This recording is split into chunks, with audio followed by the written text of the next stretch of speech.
Hello everyone, this is Kamod making this video.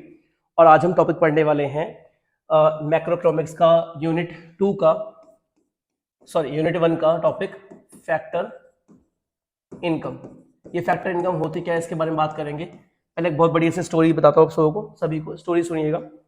एक देश है, वहां पर ना बहुत सारे लोग हैं। बहुत सारे लोगों में से कुछ लोगों ने सोचा चलो कुछ काम करते हैं। तो कुछ काम करने के लिए क्या हुआ, तो बहुत सारे दोस्तों मिलकर डिस्कशन किया कि भाई क्या काम करे। तो किसी ने कहा बिजनेस खोलते हैं। तो एक जो है वो तो बहुत अमीर है, लेकिन वो दिमाग लगाना चाहता नहीं, मेहनत करना चाहता नहीं। तो उसने कहा भाई देखो ऐसा है कि आप लोग बिजनेस करो, मैं अपनी साइड से आपको क्या दे दूंगा, जमीन दे दूंगा। क्या दे दूंगा? जमीन दे दूंगा। ठीक है।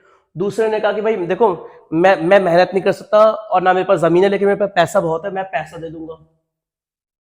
तीसरे ने कहा भाई देखो ना मेरे पास पैसा है ना मेरे पास क्या मैं जमीन है, लेकिन मैं मेहनत कर सकता हूं, तो मैं अपने आप को उसमें कंट्रीब्यूट कर दूंगा as a labour, as a worker. और चौथे ने कहा भाई देखो मेरे पास इन तीनों में से कुछ भी नहीं है, ना मैं ज्यादा मेहनत कर सकता हूं, ना मेरे पैसा है, ना जमीन है, लेकिन मेरे दिमाग बहुत है, मैं दिमाग लगाने को तैयार हूं। तो इन चारों ने मिलकर के एक एक चीज अपनी साइड से दी। ये सभी चीजें मिलकर के क्या बन गई? Producer sector. क्या बन गई? प्रोड्यूसर सेक्टर, यानी आम भाषा में कंपनी बन गई। क्या बन गई? कंपनी। जैसे कि मैं अपना एग्जांपल देता हूं। मैंने जहां पर अपनी एकेडमी खोल रखी है, वहां पे जमीन किसी और की है, पैसा तो मैंने लगाया है, मैं यहाँ पे खुद पढ़ा रहा हूं तो लेबर भी हो गया, और मैं यहाँ का मालिक भी हूं तो मैं यहाँ पर एंटरप्रेन्योर हो गया। ठीक है। तो ये चारों चीजें मिलकर के क्या बन गई? एक प्रोड्यूसर सेक्टर, यानी कि मेरी बन गई डीएस एकेडमी, जो ट्यूशन सर्विसेज देती है, कोचिंग सर्विसेज देती है, जिससे हम पैसा कमाते हैं। और वहीं दूसरी ओर जैसे कि मान लीजिए ये टी शर्ट बनाने वाली कंपनी, जो लैंड, लेबर, कैपिटल, एंटरप्रेन्योर से 4 फैक्टर प्रोडक्शन से मिलकर के बनी है। अब ये हो गया, बन गया प्रोड्यूसर सेक्टर। प्रोड्यूसर सेक्टर क्या करेगा? गुड्स और सर्विसेज बनाएगा, बेचेगा, ठीक है, और लोगों को बेचेगा। बदले में क्या है कि लैंड को ये क्या पे करेगा?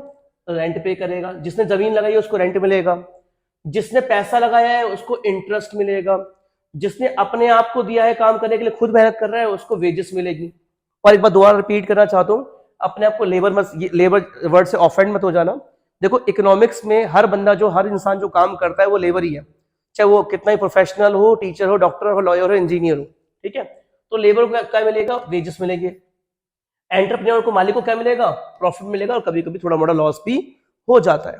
तो आई होप आप सभी को ये टॉपिक क्लियर हो गया होगा कि 4 फैक्टर प्रोडक्शन क्या होते हैं और ये फैक्टर इनकम क्या होती है। जो फैक्टर प्रोडक्शन को मिलने वाली पेमेंट होती है उसी को फैक्टर इनकम कहते हैं। ठीक है। चलिए अगले टॉपिक की तरफ चलते हैं। अगला टॉपिक हमारा है नॉर्मल रेजिडेंट्स। ये कौन होते हैं, ये क्या होते हैं? इसके लिए मैं बहुत बड़ी एग्जांपल देना चाहूंगा। मेरे एक स्टूडेंट है, उसके पापा ना यूरोप में काम करते हैं। तो वो रहने वाले तो यहीं के ही हैं, इंडियन ही है, लेकिन यूरोप में काम करने के लिए गए हैं। पैसा वहां कमा रहे हैं, लेकिन भेज यहां पर रहे हैं अपने परिवार के लिए। Sorry for the interruption. पैसा कमा रहे हैं, भेज रहे हैं अपने परिवार के लिए यहाँ पर। ठीक है। तो वो पूरे टाइम, पूरे साल वहीं रहते हैं, लेकिन वो जो पैसा कमा रहे हैं, भेज तो अल्टीमेटली इंडिया में ही रहे हैं। तो वो जो पैसा जो इंडिया में भेज रहे हैं, इसलिए वो कहलाएंगे इंडिया के नॉर्मल रेजिडेंट। वहीं दूसरी ओर मान लो कि उन्होंने पैसा कमाया, वहां पे उनको ग्रीन कार्ड मिल गया, वो वहीं बस गए, अपने परिवार को भी यहां से वहां ले गए। तो वो जो पैसा यूरोप में कमा रहे हैं वहीं पर खर्च कर रहे हैं, तो वो बन जाएंगे एनआरआई, यानी कि इंडियन तो है लेकिन नॉर्मल रेजिडेंट नहीं है। और बात करेंगे हमारी और आपकी, जो हम लोग इंडिया में ही पले बड़े हैं, इंडिया में ही कमा खा रहे हैं, इंडिया में ही रह रहे हैं, तो हम तो बाय डिफॉल्ट ही क्या है? नॉर्मल रेजिडेंट है। ओके। तो आई होप आप सभी को क्लियर हो गया होगा। नॉर्मल रेजिडेंट का मतलब क्या होता है? वो लोग जो एक कंट्री में रह रहे हैं, एक जगह के नागरिक हैं, वही कमाते हैं, वही खाते हैं, वही खर्च करते हैं, इकोनॉमी में कंट्रीब्यूशन देते हैं, नॉर्मल रेजिडेंट कहलाते हैं। कुछ ऐसे लोग जो है तो इंडियन यानी उस कंट्री के, लेकिन पूरी दुनिया घूमते रहते हैं, कमाते रहते हैं, लेकिन अल्टीमेटली पैसा कमा के लाते कहां पर है? इंडिया में।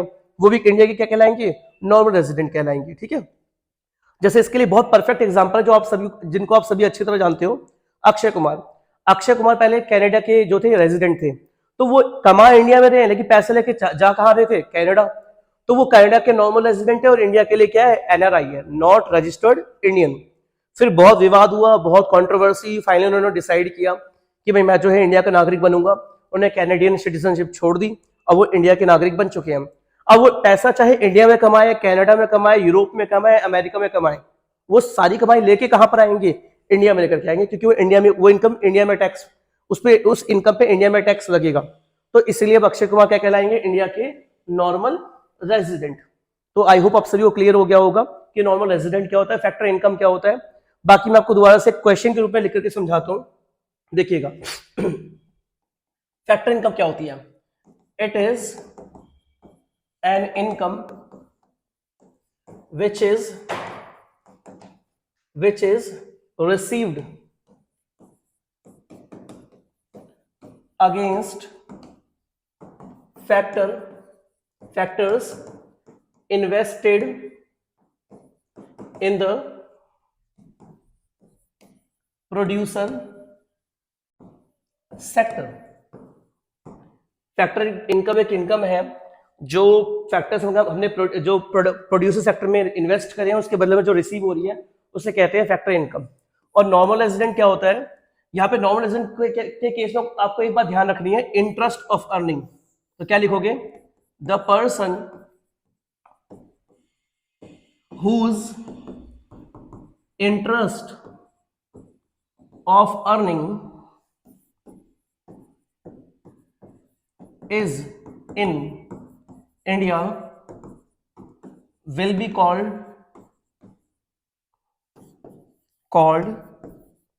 normal residents। एक बार दोबारा से नॉर्मल रेजिडेंट के बारे में, कि कोई भी इंसान पूरी दुनिया में कहीं पर भी काम कर रहा हो लेकिन उसका परिवार इंडिया में है, वो पैसा कमा के इंडिया भेज रहा है, सारी की सारी कमाई कुछ अपने खर्चों को छोड़ करके, तो इंडिया का ही नॉर्मल रेजिडेंट कहलाएगा। लेकिन अगर वो परिवार लेकर के बाहर जाके बस जाएगा, वहीं पर कमाएगा, वहीं खर्च करेगा, तो इंडिया का नॉर्मल रेजिडेंट नहीं कहलाएगा।